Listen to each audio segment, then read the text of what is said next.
not as ready as I'm gonna get. So I guess we'll go ahead and get it started then. America, heck yeah! Yeah, I didn't really have time. We were at Sky's Night here tonight, so I just kind of threw a title on there, changed the frickin' number, got it put together, and here we are. Hey, plus side, we are now finally back on YouTube Live. We were live before, then they decided to cut us off for some dumb reason. Something about not having 50 subscribers or whatever.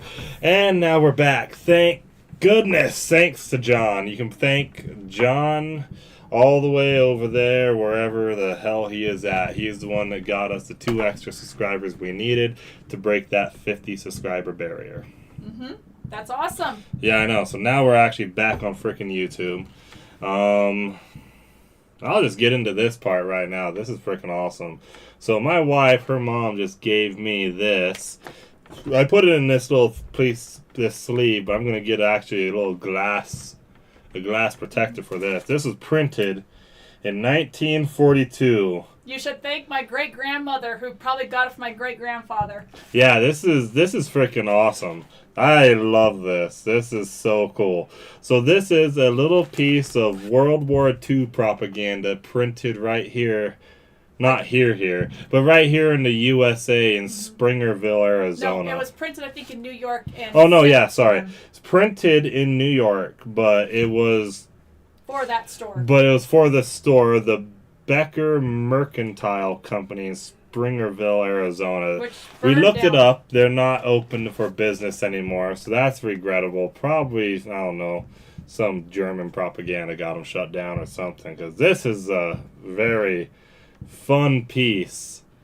A fun piece of frickin' anti-German propaganda. The last will of Adolf Hitler. The last will and testament of Adolf Hitler, alias Adolf Scheckelgruber? Yeah, like Scheckelgruber, something like that. Scheckelgruber. I'll have to, you know what? I mean, I know someone who will actually understand that. Maybe I should reach out to them and they can tell me exactly what that is and maybe tell me how to pronounce it right. But we're the best country in the world, not them, so I don't care really how I pronounce it. And if there's a dispute on how things are pronounced in English, well, the British don't get a say because they're not powerful anymore. They aren't a world power, so screw them. All right. So we'll go through this, actually. So right here since 1876, Becker Mercantile Company, Springerville, Arizona. We sell most everything you need. Most. Not everything you need. Most everything you need. They got to cover their bases just in case it's the one thing they don't have. At least they're trying. Yeah. They're trying to be honest in it.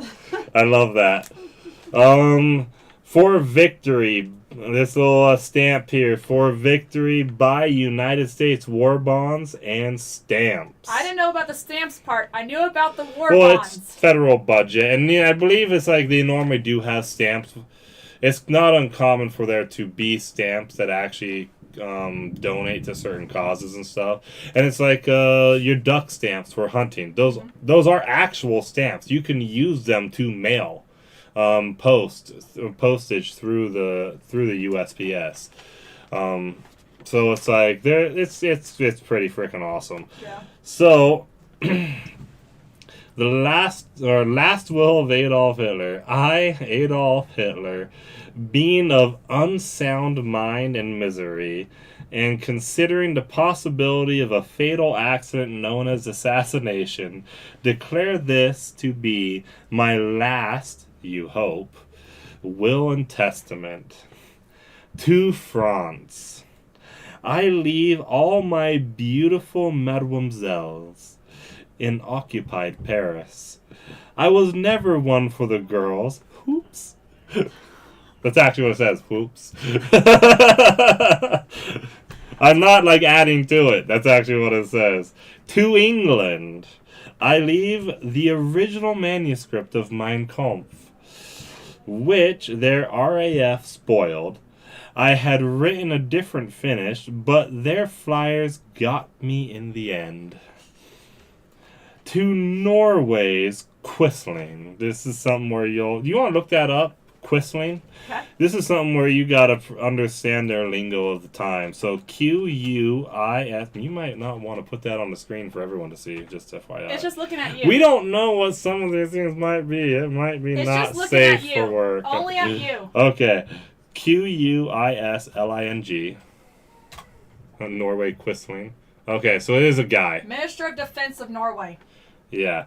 So you can show them that. To Norway's Quisling, I leave my double cross. He was a piker compared to me when it came to double crossing. You want to look up the word piker so everyone can actually understand what piker means? I'm assuming a double cross or a lie or a cheat. Piker. Well, there's Hassan Piker. We're not talking about Hassan Piker. Piker meaning in 1940s. Shirker, either or someone who avoids difficult situations. Okay, so basically it's a yellow belly or something like that. Yeah.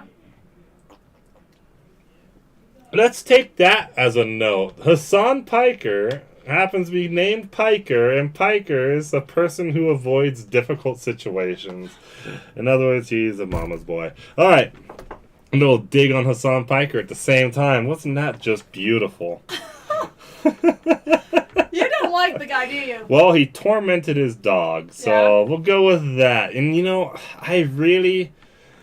I'm gonna do it this next Halloween. I'm gonna go as Hassan Piker's dog. I'm gonna wear the shock collar, and you're gonna shock me on the show. Because you didn't get a chance to do an episode on Halloween for some weird reason. I know something came up and we didn't do it, but I'm gonna wear a shock collar. I'm gonna be Hassan Piker's dog for Halloween, and Maybe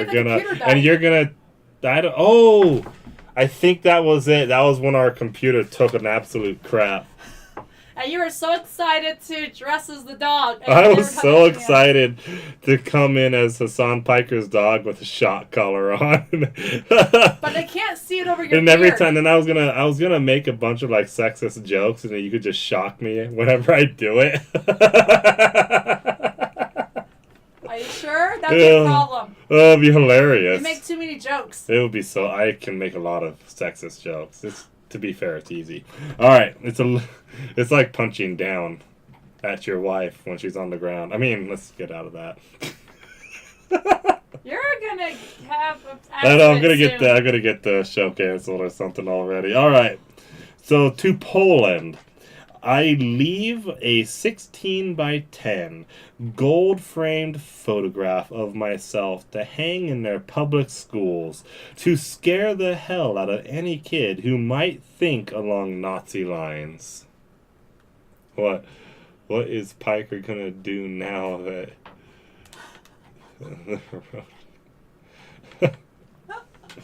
oh, it's funny. Oh. No comment? I'm not gonna give a comment right now, but that's funny. That's funny, BK. That's hilarious. All right. So this is where it gets a little dark, but they had some dark humor back then. I'll give them credit. What? Do you need me to read it?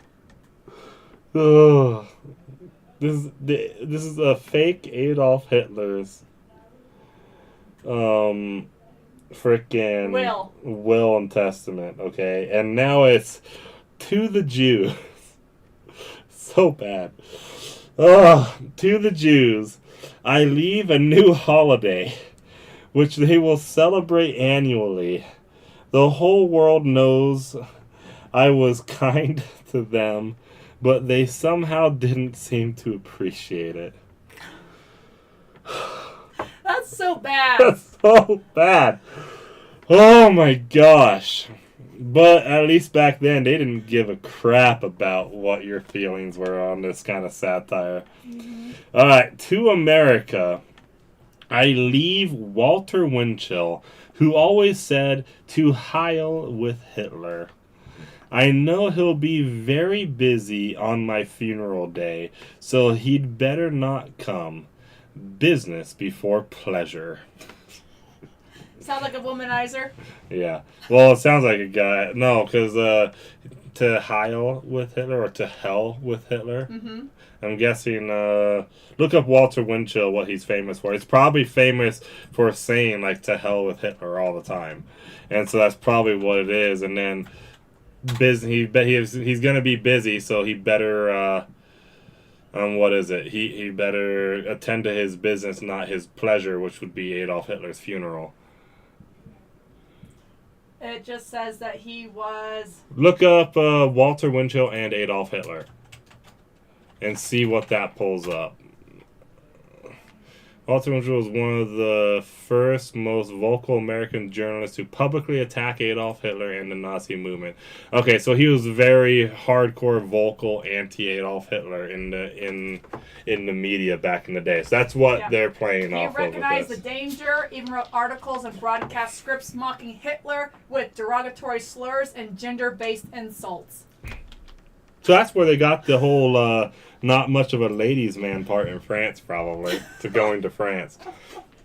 See, this is kind of the thing. It's like this is an example of this. This is a cultural reference that I didn't fully get, and it's because of the time period. Mm-hmm. It's a cultural reference for that time period. Like everyone who was reading this back then would have known immediately what the reference was. Me, we had to look it up and see what that was. So that's freaking funny. All right. To Mussolini, I leave my Chaplin mustache, which he is to make into a toupee for his ivory dome. He will need a disguise to hide from the Italians who know what a mess he got them into. A double one there, mocking Adolf and mocking Mussolini. Alright, to Russia. I leave all my frozen assets.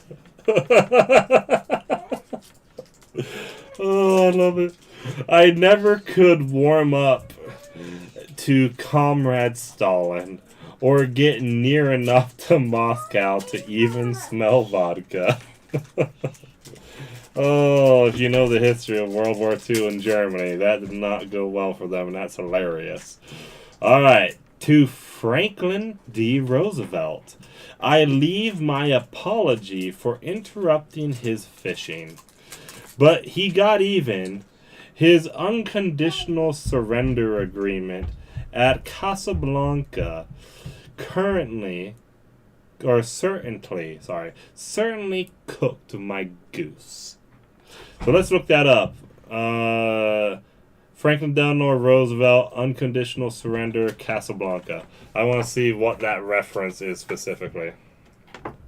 Franklin Roosevelt, Casablanca. Franklin Roosevelt met British Prime Minister Winston Churchill at the Casablanca Conference, condemned...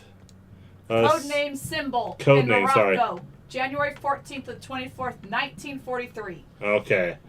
The historic meeting marked the first time the American president left U.S. soil during wartime. Okay. Unconditional surrender right there. Show more. Hit show more. Yeah. Scroll up.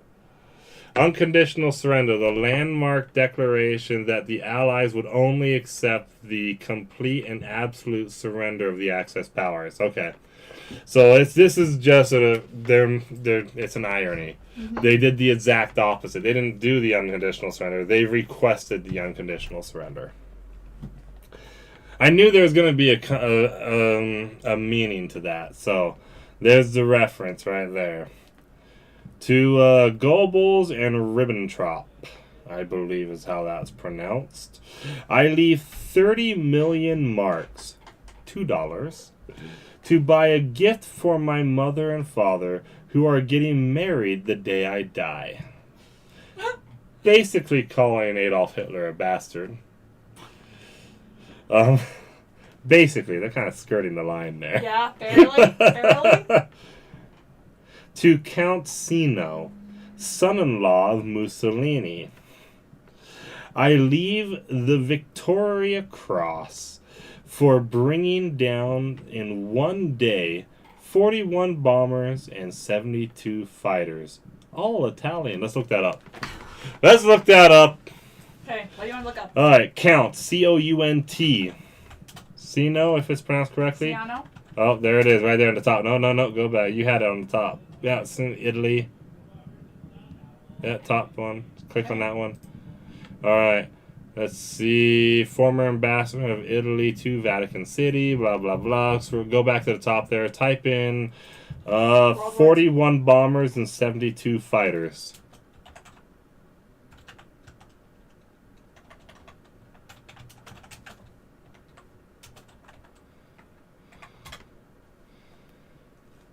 All right. The phrase bringing down in one day 41 bombers and 72 fighters comes from the satirical pamphlet created in the United States during World War II, often referred to as Adolf's Last Will and Testament. Scroll down. It was a piece of wartime propaganda that joked that the Nazi leader was whatever. Bequeathing his... Yeah, I don't care about that. This achievement to his ally. To mock the poor combat record of the Italian Air Force. Okay. So, in other words, it's basically they were so crappy. Yeah, right there. While the numbers represent the sarcastic myth, Cino actually was a bomber squadron commander during 1935 Italian invasion of Ethiopia. However, the 41 bombers and 70 fighters are not a historical air-to-air combat victories. If you're interested. Okay, so basically it's just a mockery. Yeah. It's a general mockery. I was hoping there was a little bit more of a reference. Like, basically, he brought them down by sending them up against U.S. guys, and they freaking laid waste to them. But no. Nothing fancy. All right, next one. To Japan's Land of the Rising Sun, Hiroto. I leave all my medals, which will help him sink quicker when he goes down in the Pacific. How many medals did Hitler have, do you think? I don't know. I don't give a crap. That's funny. To the German people, I leave all pictures of myself, especially those painted on soft paper, as I know what they will do with them. Either burn them or wipe their ass. Yep. To Himmler and Göring, I leave the final execution of my will, as they are experienced at executions. Mm-hmm. To the entire world, I just leave. And will they thank God? And then I like the last one. The last one's one of my favorites. I know. My final wish is that I be buried in an asbestos suit, as I will need it where I am going. Adolf Hitler. Dated very soon. Oh, man, I love that. So you like your I love it. It's propaganda? freaking hilarious. Those people back then were hella funny back then. Hey, you have a piece of history. How many of those are probably exist anymore? Probably not very much anymore. Obviously, it's known because AI was able to pull up the reference to this pamphlet. Yeah, but that one especially made or sent to How many of these? Mercantile? How many of these still exist? Probably enough that it's not worth very much. I know, but probably Mercantile when you might look not. at how many were printed compared to how many still exist, probably not very much. Mm-hmm. No, that's freaking cool. Yeah, you love World War II. Now you have a piece of it. Mm-hmm. No, yeah, seriously, a little piece of American propaganda with freaking hamburger grease stains and everything. So if you guys want to send Kyle one of the Third Reich coins we keep seeing on eBay, that's one of his next goals, is to get one of those coins. Yeah, I do love a lot of that. I have a couple Nazi medals that my grandpa brought back from the war. But also, Meckling is from and Germany. a Nazi bayonet. I do have a Nazi bayonet brought back from the Your war, last too. name's from Germany. So. Yeah, my last name's from Germany. Sadly, it was on the east side. Barely. Like, we were just our family name was just a few miles into the east side. We could have just done a hop, skip, and jump, been on the west side. Mm-hmm. Ugh. So you got a good laugh. Now you're ready to talk about some serious stuff. Yeah, I know. That was a really good laugh to start out with. Let's get going to it. So, Let's get into the down and dirty, boring stuff today. We got some entertaining stuff, though. So, boring And stuff. Sorry, John couldn't join us. He's busy. Yeah, well, to be fair, we haven't communicated much. He does send me proof of life texts every once in a while, so he is alive. We know that much. What about Logan? You don't know if he's alive. Oh, dude, Logan is probably suffering right now. So we're just gonna let him be and rest whenever he can. Okay. All right. So Agriculture Secretary, nearly 10 billion found in SNAP fraud. 1,000 arrests have been made. So I don't know, how much did you highlight in this of stuff that there was to talk about? A little bit. A little bit? Yeah. Yeah. Let's see. On Tuesday, Rowan said the USDA's eligibility changes to SNAP are cleaning up the program, which has been rife with an astounding amount of fraud that Democratic and Republican administrations have overlooked. Not a surprise, because no one really cares. No one in government really cares. I was just talking about this with my friend Elijah downstairs, because this guy's not, I don't know, I think he left. He left already, but Utah is it's a joke, man. We're actually I love this state, and I will die for this state, but I don't think people realize how much corruption there is in Utah. It is a poison in our state. Well, and we should be one of the best states when it comes to that, but we're not. And it's all our fault, really. It is really all our fault, and we need to fix it. Well, the problem is we have too many that keep saying they're Republican, but they're not truly Republican. They are a Democrat. Look at Governor Cox with that whole firework ban, and he didn't even ban them, really. It was more like just giving permission to all the cities to ban them, and most of them did. But it was pointless, though, because all it does is get people who are going to do them anyways to go out where there's a higher risk of fire to do them, where they're not going to get caught. So that doesn't make sense. But then if it really was that serious, why is it only for the couple days around the 4th of July, not the entire freaking month or the whole summer or until we get major rainfall? Yeah. Why is it only those couple days around around the 4th of July? Maybe because he hates this country. I would think it's because he hates this country, because there's no reason for it to just be around the 4th of July. Or it's because people don't like Trump and that Trump's president right now. Oh, no, he hates Trump. I guarantee you Cox and Mouth hates Trump. He hates it. He absolutely hates him. But he just has to play along with him because he's in a Republican state, and if he wants to stay in office, he's going to have to play nice with him. But that's the thing, though, too. We saw these primaries. Maybe they're shaking in their boots now. I'm hoping they are, but... Because our primaries, they got freaking lambasted. Anybody in the state basically everyone who was up for a primary election in this state got kicked out of office if they had anything to do with the Box Elder County Data Center. Mm-hmm. But, yeah. So, they're not listening to the let's people. Get back. I got onto that whole thing. Let's get back to this corruption stuff. So from my perspective, making sure that we're targeting those who rely on the program and who really just not deserve it. Deserve the program, but need it as a leg up for oh my gosh, I am suffering right now. Yeah, supplemental nutritional program as they're working toward a better, higher paying job and the opportunity to not be on those programs.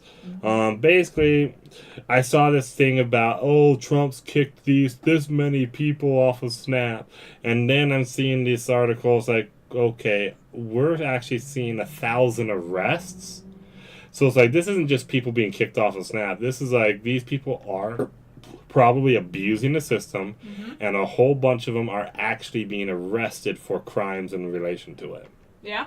Well, they found people... This is actually a serious problem. It's not, these innocent poor people are being kicked off of SNAP. They're actually pressing charges against some of these people. Yeah, but some of these people they were getting it out of a couple different states. Yeah, that's not cool. Mm-hmm. Whew, that's not cool at all. All right, let's hit up that next tab. So the last thing is, the work requirements of SNAP recipients and removal of certain exemptions resulted in at least 3.5 million people losing access to the benefits by February. Yeah. So Well, here's the thing. Work requirements for SNAP. They're, as far as I know, they're not very extensive. It's really just applying for jobs. It's 40 hours a month. It's Yeah. a part-time job. It's really, it's not like it's an immense amount of work. It's easy to do. If they actually qualified and then did what they were required of, and they really did need it, they would do it. People aren't just gonna go hungry because they need to get a job now. They're gonna do the work if they really do need it. But you have too many people that just are able, I just sit at home and they'll provide for me. You need to work for the food you get. Yeah, It's well, not our free. poor people and our homeless people are fat here, so I don't think SNAP is. I don't think lack of access to food is not really our problem in the U.S. It does happen.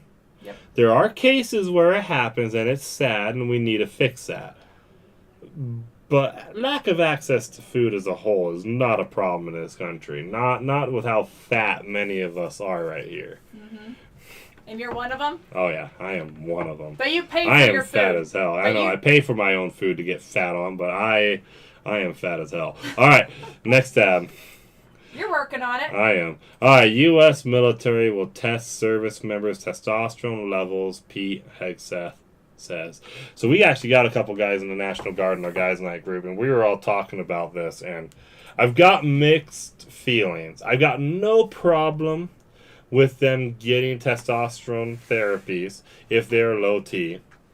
I got no problem with that. My only concern is when they're deployed, if they have their testosterone replacement treatments, and then while they're in a combat scenario, and for some reason they get cut off from access to that, they were on a high and doing well with their testosterone, but now all of a sudden they're going to be hitting a slump. How is that going to affect their performance?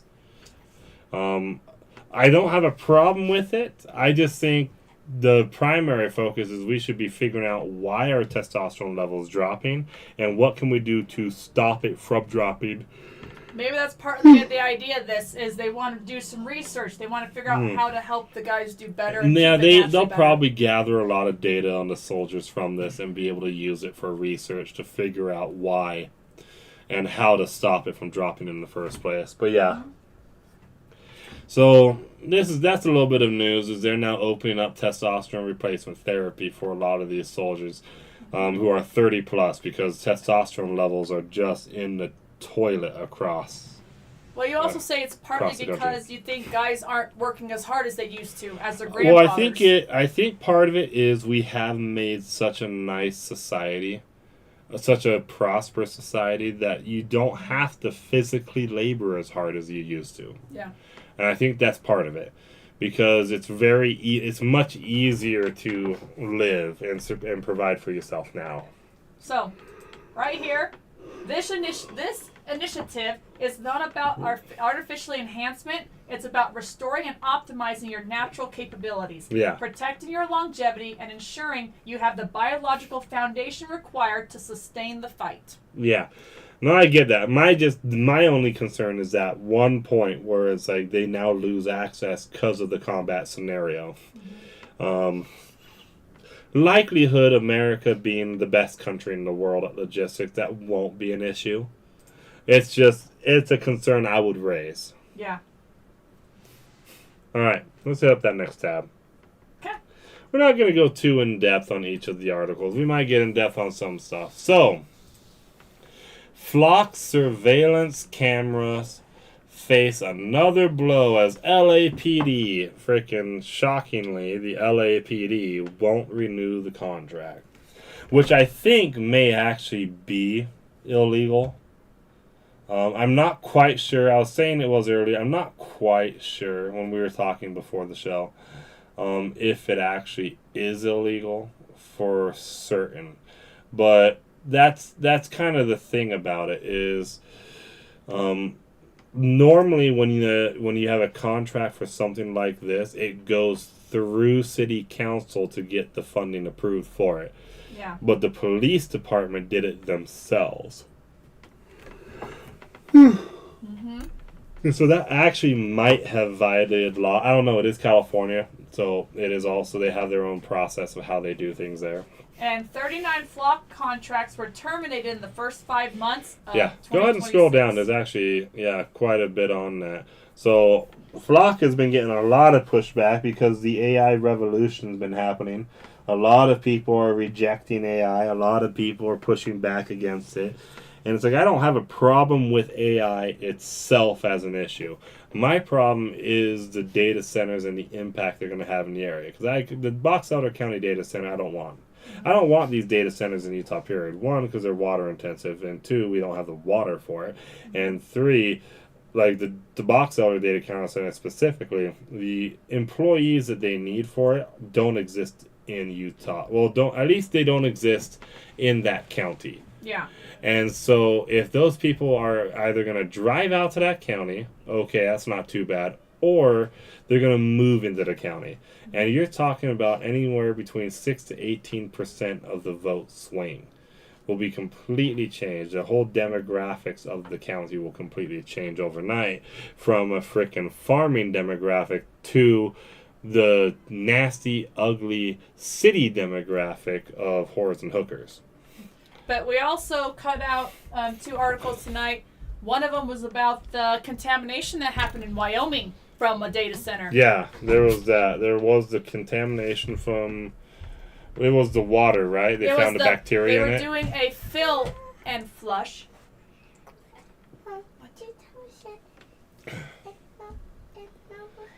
Oh, the little daughter's interrupting the podcast. Okay, well, don't worry about it. Go just try. No, it's down there, brother. Sorry, guys. Little kid asking questions and won't stop. But what happened in Wyoming is they had the flush and fill. They were filling up the data center, and then they were flushing it to get ready for the first initial filling of it and running it. Mm. And that's when they detected the contamination in their wastewater. Was it a bacteria? That one was a bacteria, That can right? be deadly to your immune system compromised individuals or elderly. Okay. And it's going to the wastewater, but what if it got into regular water or stuff? Yeah. Or the water got recycled and then still they contaminated And some it. of that stuff can't be filtered out, depending on the filters they use. And the huge question is, they immediately stopped them from turning it off. They were then loading the water off-site.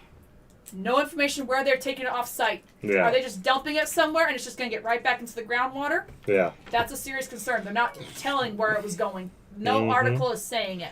No, yeah, there are a lot of concerns about these data centers. Such as another article that was cut. But the thing is, though, it's like, this is why I think they're just pushing the wrong direction. The direction they're pushing, they're getting a lot of pushback on. And they need to just start going the other directions that are options. One, the quantum computing chips. Yeah, the AI data centers will help them in the process of making the AI processors. The quantum processing possible. Or at least get it faster. But they could also just be focused on doing data centers in space, which is what Elon Musk has been working on. So it's like... And the thing is, a lot of it's going to be obsolete relatively in short order. I don't think people realize that is once you build these, it's not going to be long before they're obsolete because they're going to help advance technology so quickly. And so now we're doing all this crap, and it's all going to be torn down again soon. It's like, should we really be doing it, or can we look for a better way to do this where it's not going to affect us and we're still going to get the same thing done? And we're still already way ahead of China when it comes to AI anyways. Well, and the other concern I was just barely bringing up with the bacteria from Wyoming. Apparently in Ohio, they're trying to streamline their permit and allow some data centers to just discharge their water into lakes and streams. Mm-hmm. So if they have that same bacteria, they're just going to be releasing it into the public water your kids are swimming in. Yeah. So That's a concern. They can't exactly take it back. Yeah, the where question is with Wyoming that- was contained. Yeah, the question is with that Wyoming issue is this isolated to that Wyoming data center, or is it going to be a problem with other data centers as well? That's kind of the real question there. Sorry, my camera girl is being distracted once again by our little girl. You know you love her. Okay? You love both of us. I know, it is what it is, right? I'm trying. All right, next tab. Let's get out of here to the Okay. next one. So these flock data cameras are in trouble, though, because they're getting kicked out pretty much in a lot of places. Yep. But there's still too many of them. The correct number of flock safety cameras or security cameras or whatever you want to call them, the correct number to have is 0. Yep. Being libertarian here, multiple towns in Connecticut are permanently removing flock license plate readers cameras after massive privacy backlash. Let's correct the record here. These are not license plate readers. Yeah. They do read license plates, but they create a digital footprint for every vehicle. They get the make, the model of the vehicle, the Damage, color of any the kind of vehicle. damage. It will identify damage. It will create a fingerprint for your car. And then this data is completely searchable by every police agency. And every police agency searches the entire system when they're doing searches on it. And we already have a Supreme Court case. I was talking about this with the guys when we were talking about this. It was a court case involving a man who robbed the store. And the way they found him, the police officers, they got the information from the cell phone companies. For the metadata, the location data of all the cell phones in the area during that time. And then they used that to track down his phone, and then they went and made the arrest off of him. They got the right guy, but he got the charges thrown out because when he appealed the case, it was determined that yes, the police department violated the Fourth Amendment of not just him. They violated the Fourth Amendment of thousands of Americans when they used basically a dragnet warrant to get all of that information at once. They got information, they got the effects and the papers of the people who weren't even involved, which is a violation of their Fourth Amendment rights. Like when you're doing a warrant, you need to state the specific persons, places, and things that are going to be searched or searched for. That was not the specific papers, persons, things. That was a broad warrant or a broad act to get everyone's information, and then we'll find out who's not guilty afterwards. We're just going to assume they're all guilty that are in that area, and then we'll figure out who's not guilty. And this exact same thing right here, the second sentence, was in that other article. Yeah. That brings a concern. And in my opinion, the police officers involved in that search, that dragnet, every single one of them needs to have a minimum of 20 years in prison. We need to stop taking our rights in this country lightly. Yeah. This is why I think there's probably not enough First Amendment auditors out there. Because there are so many auditors, even after multiple Supreme Court cases that have smacked them down. Multiple auditors are still getting arrested throughout the country when they're only exercising their First Amendment right lawfully. Yeah. And the best part about it is there are so many officers that they not only don't just know the law, but they're given the opportunity to learn it and they don't care. It's like there's a lot of times these First Amendment auditors have been arrested in postal service buildings, in post offices, and it's just because they're recording in the post office. They'll get arrested for it. But there is a poster that every post office is required to have on its wall, and it explicitly states that they are allowed to record in the public areas of the building. They can't go back to the employee-only areas and record. Yeah. But they can record in the lobby. The public areas, they can record. So BK. And yet, that's on the wall. And yet, those officers will still arrest them. And it's like, I'm sorry, lose your job, lose your pension. You need to get sued and minimum 20 years in prison. It's like you had the opportunity to see the law and obey the law. And they still, technically, I would argue, committed a felony. Because it wasn't a legal arrest. And so when you take someone against their will to another location under force or threat of death or anything, what do we call that? Kidnapping. We call that kidnapping. And in the state of Utah, you have a legal right to use lethal force to prevent a kidnapping. So, Just saying, like, we need to start taking our rights seriously and start prosecuting these people who actually violate rights. So BK says that's the same thing they did on J6. They swept up everyone's info. Yep, and it has been determined those dragnets are unconstitutional. And right here, an FOIA A FOIA, request Freedom of reveals Information Act request. that just in one town, third parties accessed camera data over 500,000 times in only 9 weeks. This was in the other article. And they're not just searching. Anything, they're not even getting warrants for this information. They just have access via contract. Yep. And the other article mentions 9 police officers have gone in trouble in Georgia alone for the flock cameras. They were using it to search up personal information. Ex-girlfriends, love interests, all sorts of creepy shit. One person supposedly found a bunch of, he accessed all over the country looking for persons who had an abortion. That was the excuse the office. Oh, I was reading into that one in depth. Kind of weird, kind of legitimate. The office just made They some weren't stuff. looking for them to get them in trouble. They were trying to do a wellness check because there were people worried that they might harm themselves. Yeah.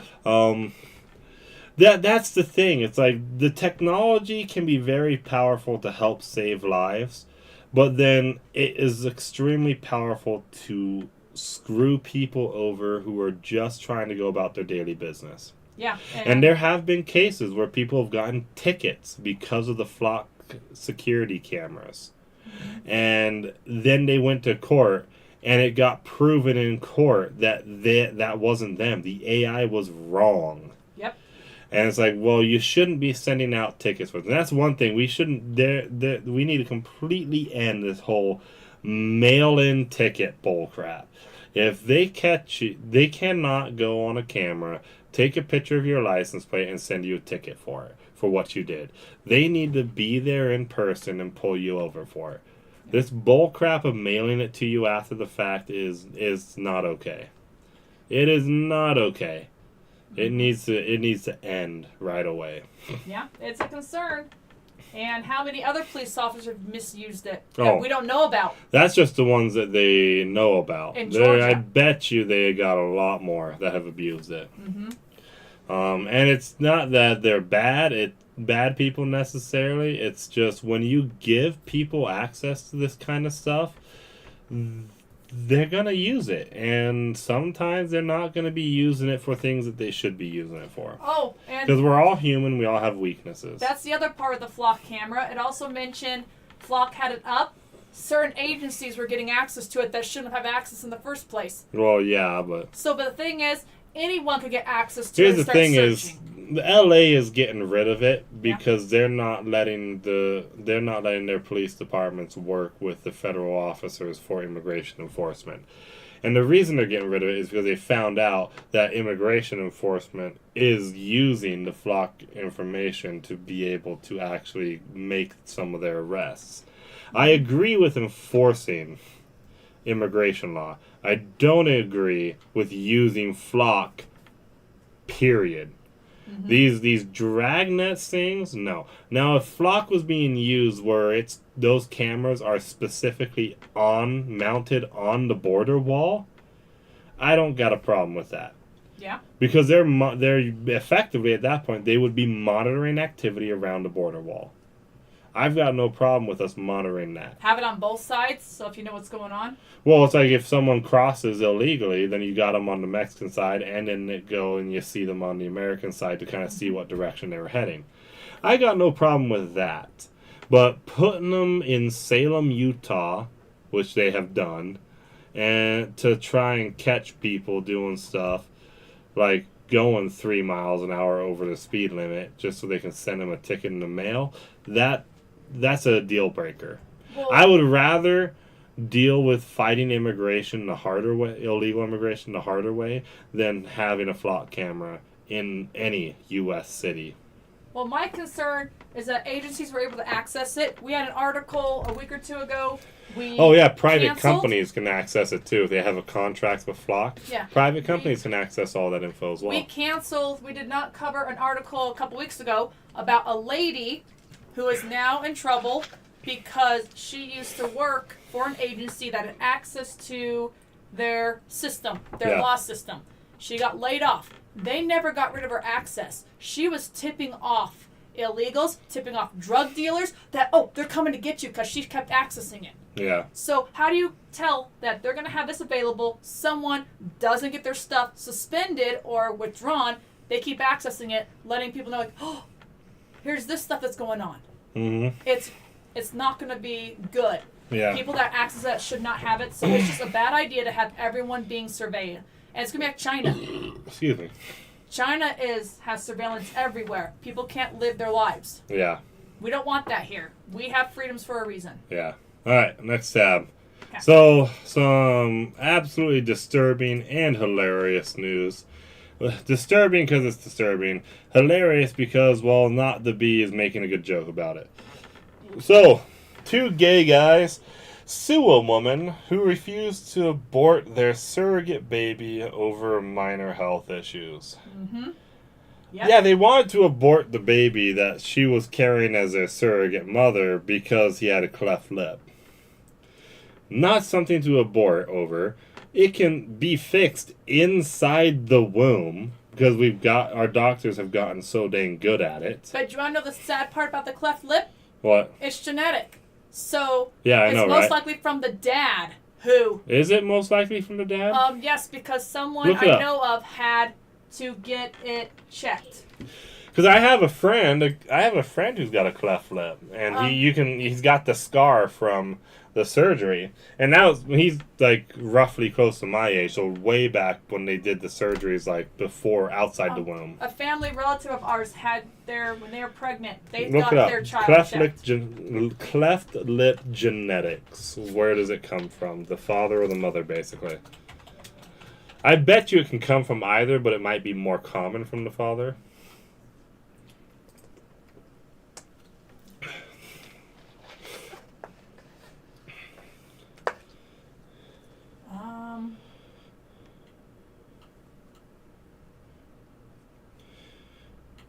Just type in cleft lip genetics. Is it more likely to come from the father or mother? Like, type in from father or mother.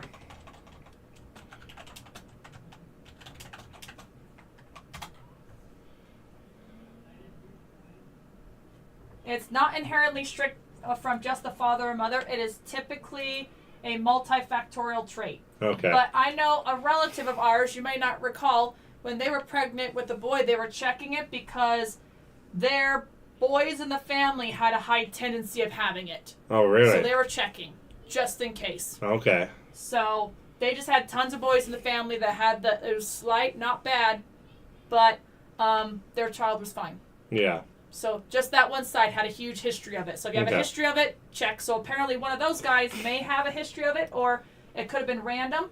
Well, it says right there it's a multifactorial trait. Mm-hmm. So it could be a combination of genes from the father and from the mother that caused it. But one of those other spots said that if you have a child with a cleft lip, there's a 2 to 4% chance the next one may have it. So a higher chance Yes. the next one would have it. Yes, because they already had it once. Yeah, because it makes sense. All right, Yes. let's get rid of that. go back to the Babylon Bee. 2 gay guys wanted a vanity child and demanded a perfectly healthy baby be killed because of a cleft lip. Just end society now. Who was that said that? Bonchi. Okay. Alright, so couple sues surrogate mother who refused to kill their baby. Scroll on down. Yep. 2 gay Canadians rented a handmaid's surrogate womb. Rented a handmaid and wanted to have their own designer baby. They needed to do this because 2 men having relations with one another it's unnatural and can't produce offspring. No crap. So they got a freaking rent-a-womb. Alright, so the child, however, had a very minor heart problem and a cleft lip. Both would be correctable with minor surgery. Yeah. Oh, really? Yeah. Minor surgery, it's fixable, but no. This is the problem. This is the problem with the whole left when it comes to this, is it feeds right into eugenics, which they swear they're not Nazis. They swear that we're the Nazis. But we have heard they're the ones who keep swinging hard right into genetics, right into eugenics. I'm sorry, eugenics is what I meant to say. We've had it left and right where someone is pregnant with a baby and they abort because, oh, the couple broke up. Oh, we decided a baby's not right now. Just abort the kid because it's not the mom carrying it, it's someone else. Hula Kitty said, satire, right? Nope, it's not satire. Nope, they wanted to kill the baby. And I guess those men have a say over a woman's body. Parents claim the surrogate didn't adequately keep them informed about the baby's health, put the child at risk, violated confidentiality, and caused them emotional distress. Oh, such emotional distress that our child might have a cleft lip. Mm-hmm. I'm pretty sure my friend's parents were just fine. Just fine when he was born with his cleft lip. Yeah. I'm sure they're just... and they're still fine to this day. And he's a great guy, too. You should get to know him. Mm-hmm. All right. The gay men rented the womb in 2024 to grow their baby using one of their sperm and a donor egg from some other random woman, but immediately told her to kill the kid as soon as they learned the baby had a few minor health problems. Yep. Yeah, oh, don't like it? Kill it. And they're suing her for what? It was up there, $600,000. So she sued them in small claims court first, okay? So she sued them in small claims court because they had stiffed her on $10,000 of compensation for different appointments and procedures she had. Yeah. They stiffed her $10,000 first. Then they find out the baby's got a cleft lip and a minor heart problem that's fixable with surgery, and decide, you're gonna kill the baby. And then so she's like, no, we're not gonna kill the baby, it's a baby. Or at least it would have been a baby if you hadn't done anything to it first. That was a reference to a comedian. Alright, so then she sues them in small claims court for the $10,000 they stiffed her on. And then they freaking turn around, Uno reverse, right up there, reversed Uno in the blue, and hit her with a $600,000 lawsuit. I don't even know where they get that number from, because... I think they want to reap back all of the money they spent on the surrogacy since it's failing. I don't think it's cost that much. And how are 2 gay guys making that much money? Gay porn isn't that popular. I don't know. But we keep having this issue where they are treating a kid like a commodity, such as we had a recent article, I can't remember if we covered it or not, but it's 2 gay guys. One of them was a sex offender. Yeah. And so they could not legally adopt a kid, so they went the surrogacy route. And Yeah. now they're going, that should not be allowed. He's a registered sex offender. Yeah. Not around No, any children. that's the thing is surrogacy, I think for the most part it should be banned, but with a few exceptions. Like, for example, you have your friend who, her sister couldn't have kids. Yeah. And so she played surrogate for her sister to be able to have kids. And it wasn't that she didn't have eggs or anything. It was just that she herself could not carry them. Yeah, her womb had was too thin of the uterine lining. It just Yeah, would not support it. it would not support it. And so it's like that I actually think is great because one, it's a more intimate setting. You're helping a family member for one. It's more directly involved. Also, I mean, your friend, she was the one pregnant, so she's probably going to go through the postpartum. And so they're going to be there to help her be able to go through the postpartum, just like she's going to be able to be there to help do the breastfeeding, to help give them the best possible supply for milk, because that is the best supply you can get, is the stuff straight from the one who gave birth. Formula is not terrible, but it's not great. It's not amazing like breast milk is. Well, we've had so many formula recalls from babies getting sick. Absolutely. That's a concern. And you're absolutely right. That is a huge concern. And so it's like in a more intimate setting where you're playing surrogate for a member of your family, that to me makes sense because that's much more personal and directly connected. But when it's not like that, when it's freaking being separated and then they're freaking gays as well, or like as you had mentioned, there's one freaking guy who's not allowed around kids and then try to do the whole surrogacy thing to be able to have a kid. They did get a kid. I think that's why they're making it issues. And then, I know, but that's the thing though. Freaking did the surrogacy so he could be around a kid because then he's a parent of that kid. Then you have the it's guy. like, dude, they just probably need to just how do I say it without getting the show canceled about the capital punishment? Just end it. Just get it over with. He's clearly not someone we want in this society. Well, also the guy in... Man, the camera adds like 80 pounds to me. Holy shit. All right. Over in the UK, there's a guy that was one of the first guys to have a surrogacy done. Apparently, it's been revealed that he sexually assaulted the kid or two. Something like that. Yeah. Something over in the UK. A guy is in big trouble for molesting his child. Yeah, So, it's It's pretty not good. It's pretty freaking bad. Mm-hmm. So this is pretty much a freaking disaster. Yes. But oh well. But good news, cracking down on CDLs. Let's talk about that for a minute. Absolutely. So here's a subject we've talked about before. And about the school, remember the Falcon Academy, the trucking school that was kind of iffy? The list is not here, but I wonder if they're on that list. Because they are in two different, here in Utah and Ohio. So we talked about this on the show before, so here's a follow-up on it. So Trump's Department of Transportation and Homeland Security team up to crack down on fraud in CDL schools. We had that whole episode in which we talked about these freaking Somali pirates. They've gone from ships on sea to ships on land, and they got these trucking scam companies out there. They're freaking getting people their CDLs when they're not actually passing the qualifications. Yeah, the for schools, to get those CDLs. the schools will claim within a couple of weeks they'll have your CDL done and you driving on the road. And then we wonder why all these accidents with these CDL drivers are freaking happening and people are getting killed. And it's because they're disobeying the law. They don't know the law. They barely can read the signs. And this is what we get. And so they're cracking down on that fraud. They're going after these CDL schools that are breaking the law. Yep. So the Federal Motor Carrier Safety Administration has identified approximately 75 entry-level driving training schools suspected of fraudulent activities, including using improper driver certifications, falsifying training records, and failing to properly train drivers applying for CDLs among other violations.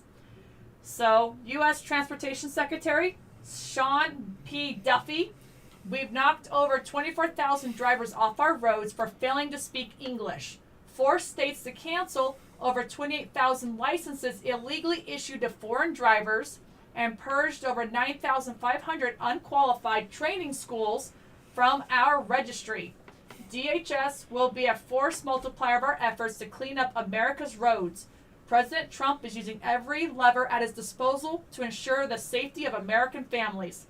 Because the big trucking accidents, how many have been like from India? A lot of them. India, but just in general, a lot of them were either, there's quite a few who weren't even citizens or they weren't even legal here. Mm-hmm. There were some who were legally here, but they weren't citizens, and then you talk to them and they can barely frickin' speak English. And it's like, well, how are they supposed to read the signs? Yeah. We can't expect someone to come here into this country, start working a job immediately, and just know the language. That's not how it works. It takes time to learn the language. And if these people are coming here fresh off the boat or fresh off the plane, we can't be expecting them to just get a job as a CDL driver when they can't read the frickin' signs. Well, we also talked about the chameleon places, the chameleon truck drivers, that if their company got too many strikes against because them, they'll have that too many instantly- strikes against them from the Department of Transportation, and so they shut down the company, New name. sell all the assets to their new company with the new name. It's the exact same company, same people, same assets and everything, but it's a new company, so it doesn't have all the strikes against it. Yeah, but they've had them they keep recycling, so they need to go, no, this is not right. Yeah. And this is the other good news. In December of 2025, U.S. DOT announced the removal of CDL training providers from the FMCSA's training provider registry for failing to equip trainees with the Trump administration's standards of readiness. As of today, nearly 10,000 schools have been removed. In February 2026, Wait. How many schools? 10,000. Holy crap. And in February There's 2026, that. I'm surprised there's even that many freaking schools, period. yeah, but we saw one Falcon Academy was here in Utah and Ohio.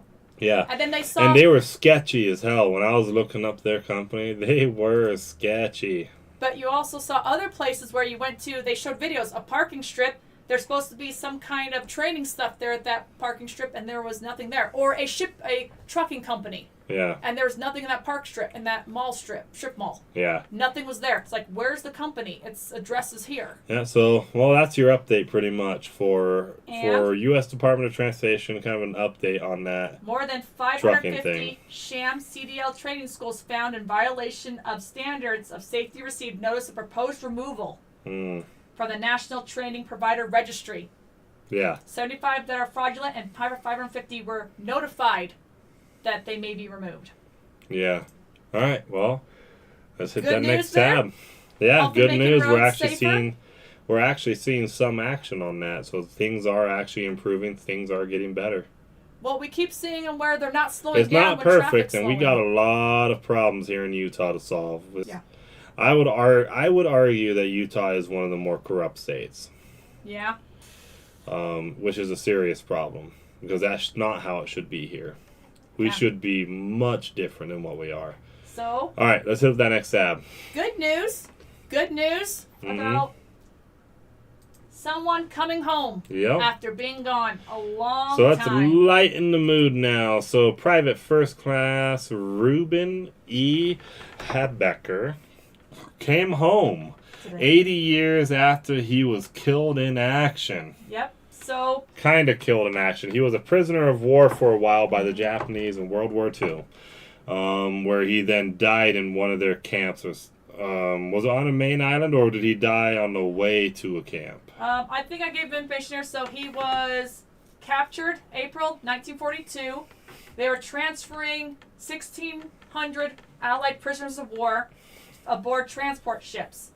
And I guess... Brutal conditions. Many of them died. The ones who survived called them hell ships. Yep. December 14th, yeah. Then Japanese government reported that Habecker died aboard, on January 9th, 1945. Yep. And... So and he they- did die on a ship on the way to somewhere. Yeah.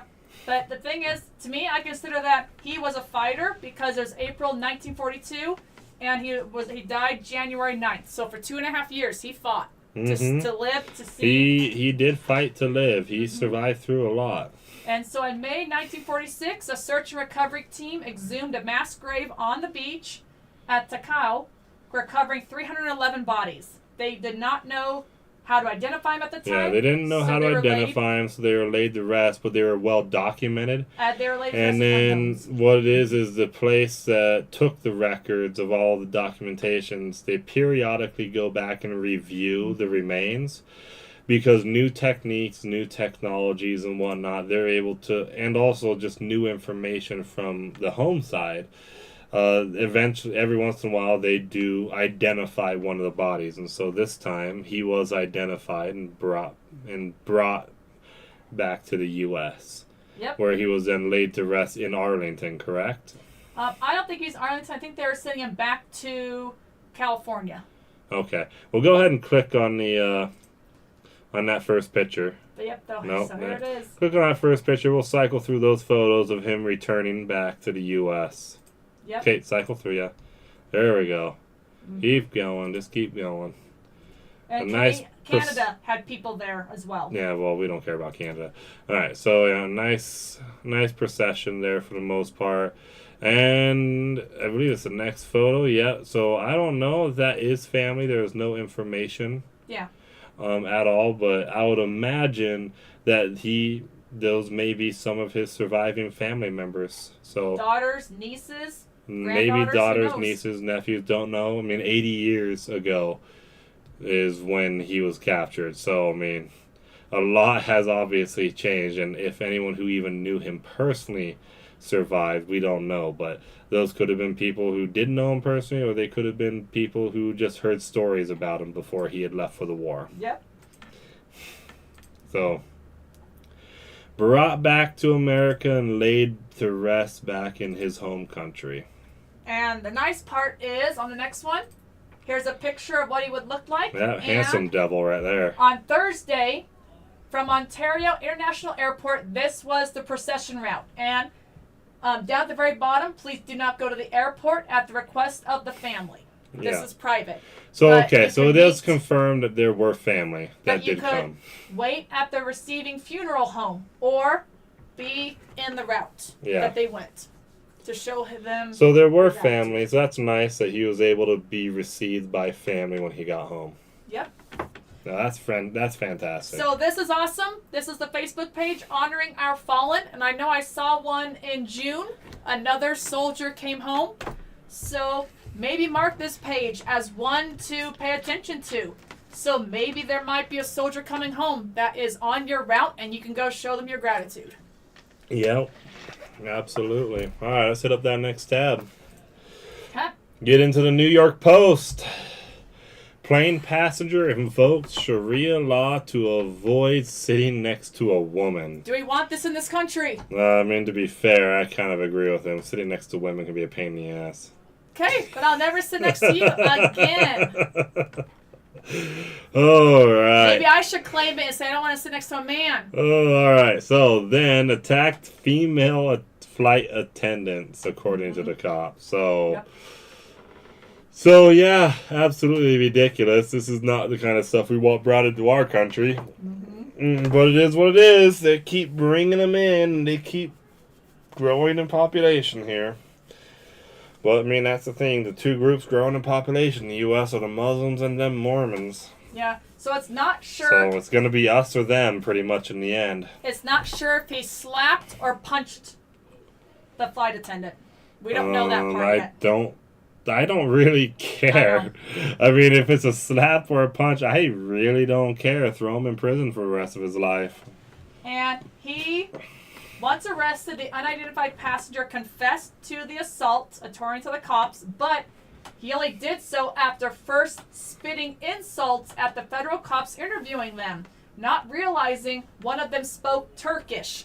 So he only got a little bit more peaceful So afterwards. he was spitting insults at him in his native tongue, and then all of a sudden he finds out the guy speaks his language. Yep, and he's That's charged hilarious. with insulting the officers along with assaulting the attendant.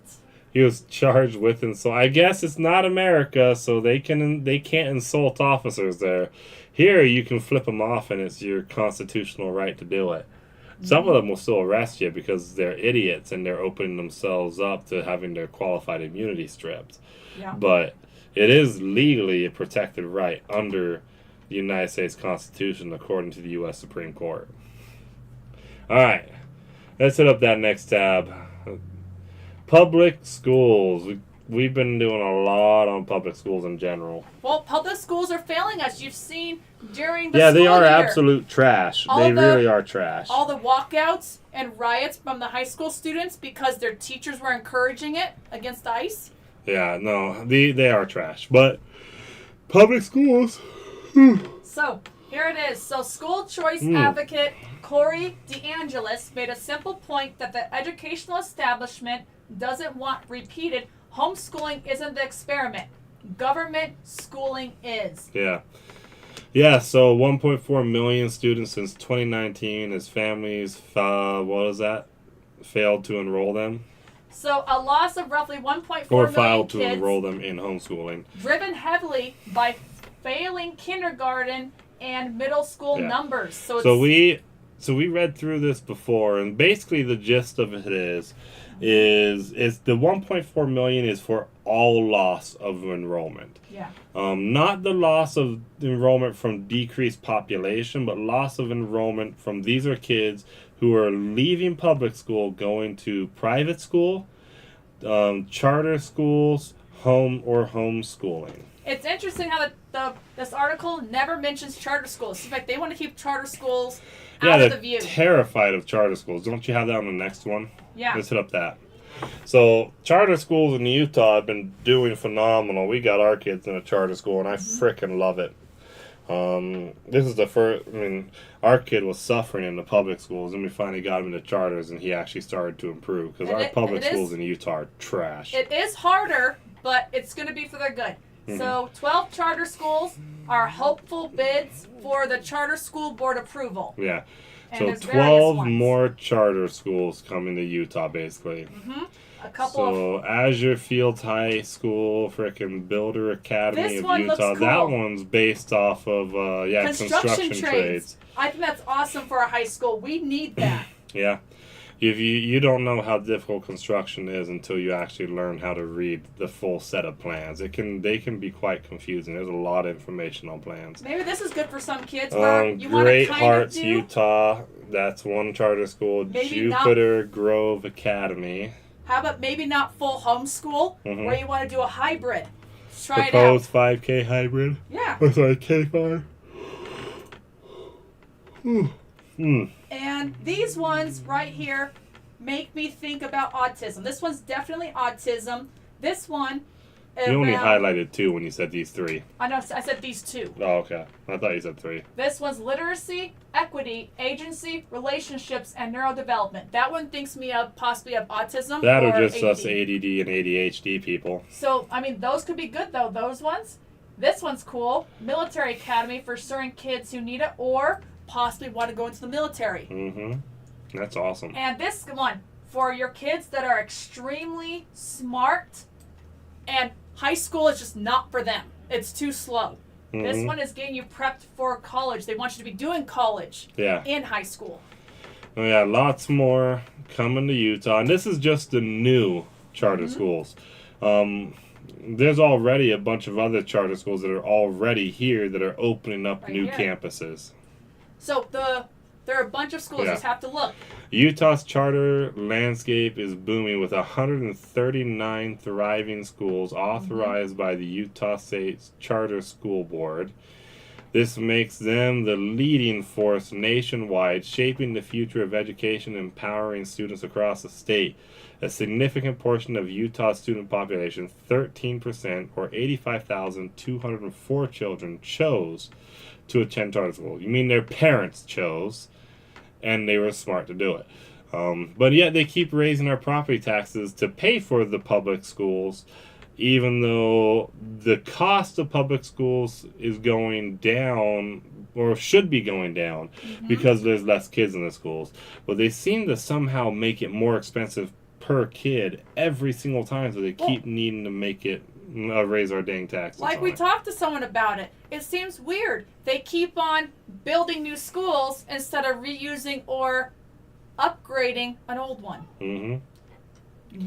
And Right. we have a couple new, some of the charter schools around here are expanding, which is awesome. Mm-hmm.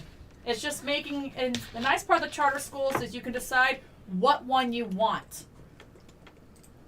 Like right here, they're publicly funded. Some have a dress code. And the charter school offers parents and students additional choices about where the student attends school and the school's curricular emphasis. Yeah. You get to choose what you want. You know, I don't normally look this fat in the camera. I think it's also just this shirt.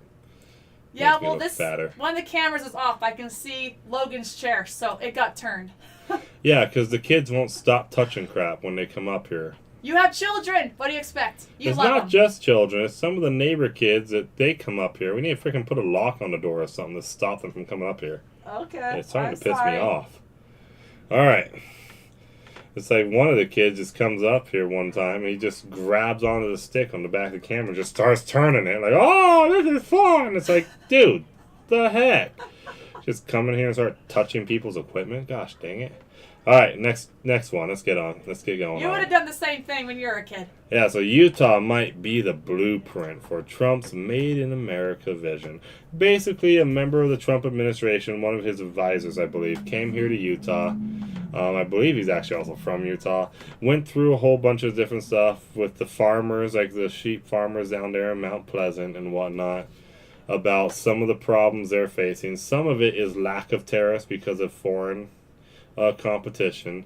And, you know, I used to be against tariffs because I was always against all kinds of taxes. But tariffs, though, I've warmed up to.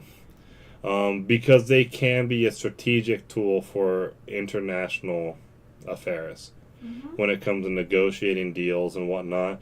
But also, we know for a fact these other countries manipulate currencies for the purpose of having favorable exchange rates to screw us over. Yeah. So in that case, it's just like, you know, our economy was thriving at one of its greatest points was in the 1920s, and we had some of the highest tariffs we ever had. And so it's clearly tariffs or international trade is really not that important when it comes to our country being successful. The problem, though, is that so much of our manufacturing is gone to countries that we shouldn't even be associated with in the first place. This article also points out that we keep importing the what is it? This lamb from sheep, lamb, and I mentioned they're about 20% cheaper than what the domestic people can sell it 20 for. to 30% cheaper, yeah. And that's the problem is they're making And they can't cheaper even for out of the country. they can't even break even on those prices if they do it here in the U.S. with that. My great grandfather was. And a one sheep can herder. argue that they need to do a better job being cheaper, but it's like, problem though is some of it isn't cheaper. Isn't that they need to be cheaper, it's the regulation behind it that makes it more expensive, because that's what one of the problems they face is these other countries do not have some of the regulations we have. Yeah, so how do you know what you're eating? Here, we make sure you know what you're eating. Yeah, well, nowadays it's even hard to know here of what we're eating because they're starting to make meat in labs and whatnot and trying to sell that in the stores. So here it is. So this guy is down in Mount Pleasant. He's a sheep herder. Over the past 40 years, his farm has shrunk from around 22,000 heads of livestock to 5,000. Because he can't sell them enough to be able to make the profit and provide for those sheep. So he had to whittle down the herd. It's terrible, too. Excuse me. It is Gosh, dang. sad. That is the sad part, is our own economy can't compete because they've made it so much cheaper for other people to bring it in. But that is the whole entire problem with our economy. We're too dependent, and then all these data centers, they are building them on the farmland we could use to feed us, but they're going, oh, we'll just keep buying out of the country. How long is that going to work? Yeah, they're claiming that it's not usable land, but it is usable. Like the data center out there is on land that has brackish, I believe. Brackish It to was briny. saline. It was briny. Yeah, sorry. Saline to briny. Saline to briny groundwater. But the thing is, though, there's still plants growing in the area, and it can still be used for grazing. Not as effectively, but it can still be used for grazing. and you don't want to overdo it on one piece of ground anyways. But the question I brought up is, okay, the water there in Box Elder, the data you're talking about, is, like we said, saline to briny. The saline water is what the cattle that they're raising out there is getting. If they put the data center in there, it might not be able to use the briny water. They might take all the saline water, and then the cattle can't survive. That's the condition we need to figure out. Which water source are they going to be using? Yeah, I know. Are you going to take another person's livelihood? No, they're going to take all of our livelihoods because AI is going to try and kill us all probably. All right, let's hit up that next tab. Let's get to some good stuff. The last thing about this article to mention is apparently they want to make Utah the big technological source because we have minerals that are found in China for making key components. Which is a huge advantage to us, but we have, that's the thing though, is these mining processes do take up a lot of water, and we're suffering for water this year. And we're really suffering for water. There's a good chance that there are cities in Utah that may end up running out of water and it has to be shipped into those cities. And I think this mining... It's a greater than 0% chance. I think it's close to the Great Salt Lake. That's the other concern. What's it going to do over there? Yeah. All right. Let's hit up the next tab. Let's get to some good news. Okay. Right now. Give me a bit patience. Come on. I love you. All right. The first person baptized in Democratic Republic of Congo returns as mission president 40 years later. Freaking awesome story. So definitely heavily dedicated to his homeland. Yep. Freaking lived there, got baptized there, came here doing service for the church, I assume. And now he's going back as mission president. Yep. So That's freaking awesome. So what happened is his parents moved, I think it said Switzerland, but they moved out of the country with him and his brother, and that's where they got introduced to the church. The parents got baptized, and then his children joined. Something about his he was there on a scholarship or something, fell through, so they had to return home, and that's when they started contacting the church about, hey, can we make a branch out here? Because the boys were not baptized, the parents were. Yeah. And that's when they got introduced to a third member that I think it was Denmark that got introduced to the church as well. So he had already been baptized. And apparently here, at this time, it was required that you had to have a certain number of people to qualify for a church. Yeah, to be able to start a branch. So here it is. It was my Mabui who had joined the church in Belgium before returning home. And a lot of the time was that before any religious denomination would be accepted, they had to have at least 3 Congo members of that church. Congolese members of the church. Who would sign the decree before they needed.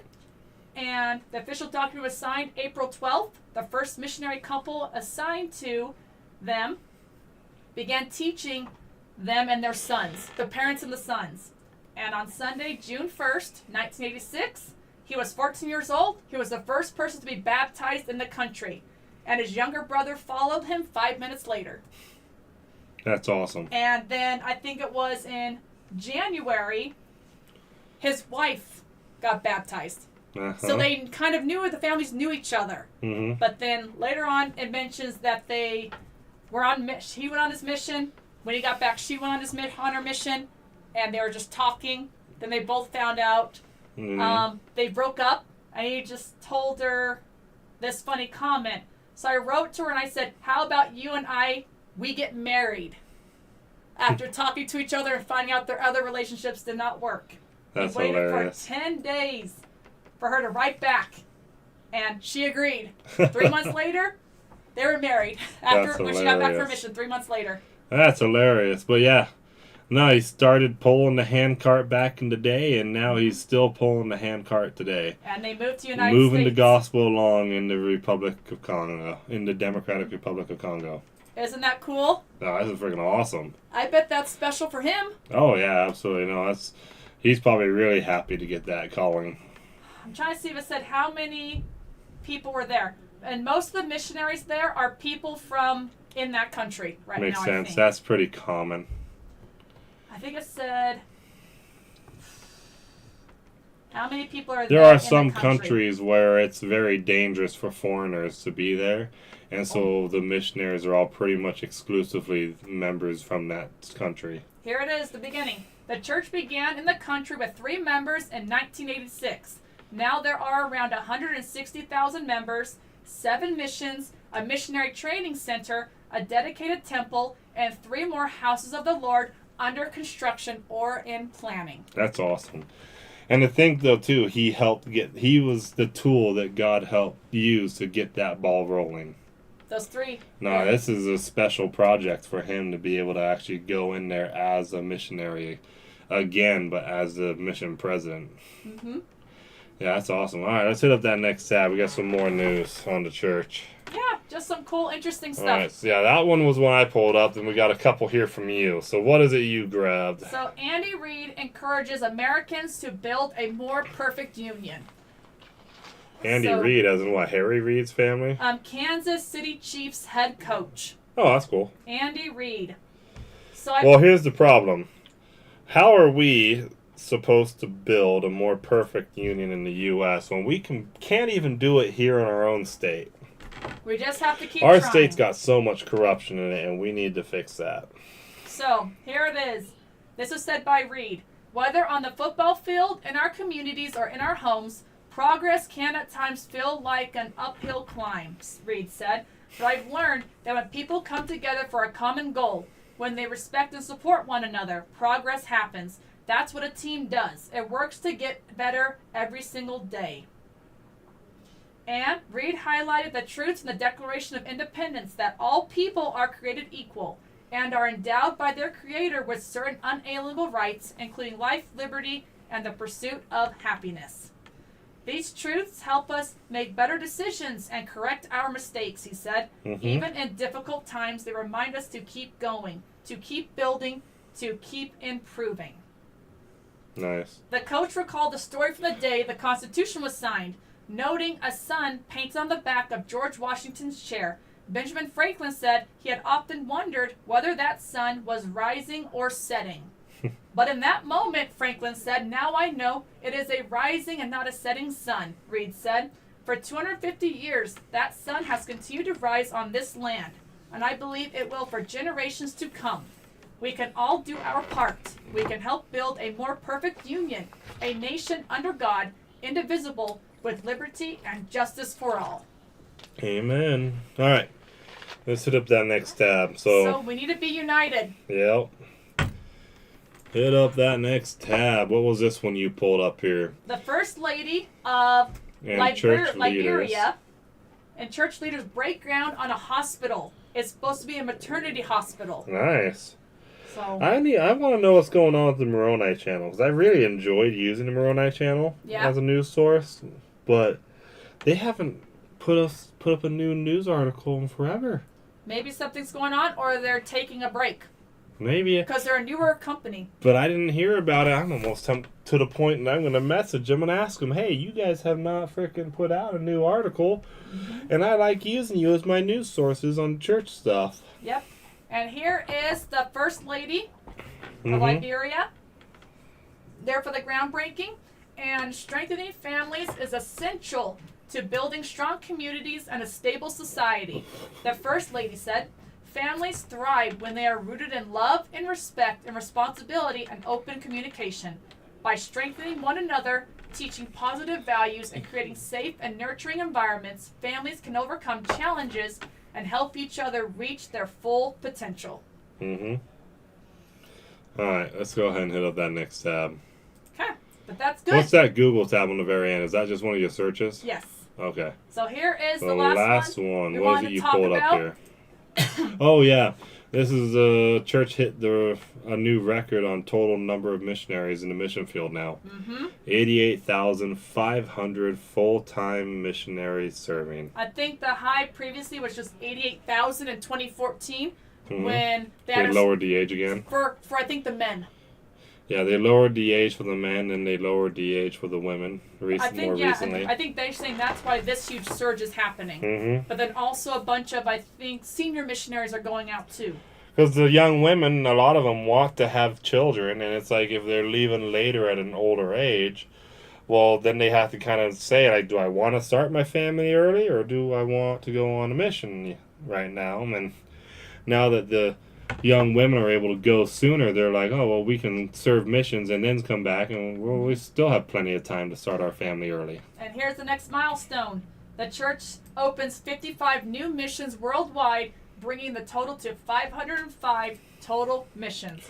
To be fair, a bunch of those, well, for the most part, every area in the world is divided into missions, but there's just a lot of areas that are closed. But for the most part, though, a lot of those are areas that have been divided because they're so big and so busy that they need to have separate administration sides to be able to deal with all that. So they mostly, a lot of that's administrative. But there's some of the areas that are actually being opened up to missionaries now, and so there's that too. But I know we've discussed also some areas are having such a huge growth that they had to make the mission area smaller for that purpose. But that's okay.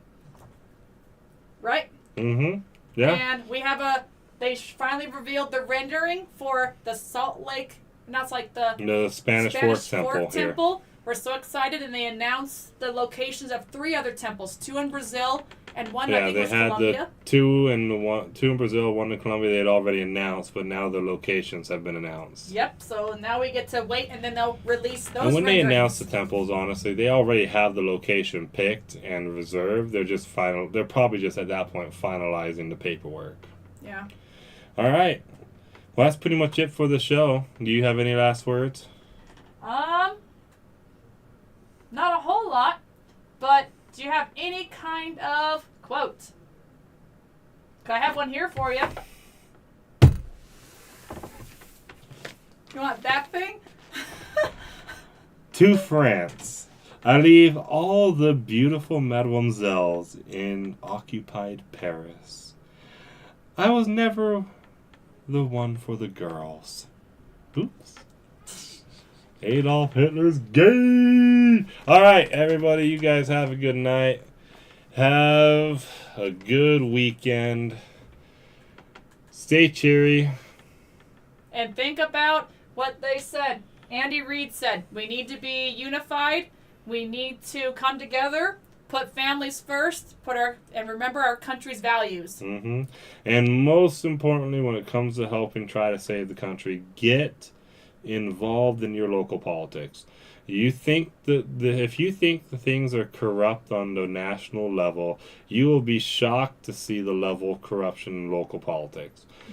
Get involved and weed out the secret combinations and the corruption. And you guys have a good night.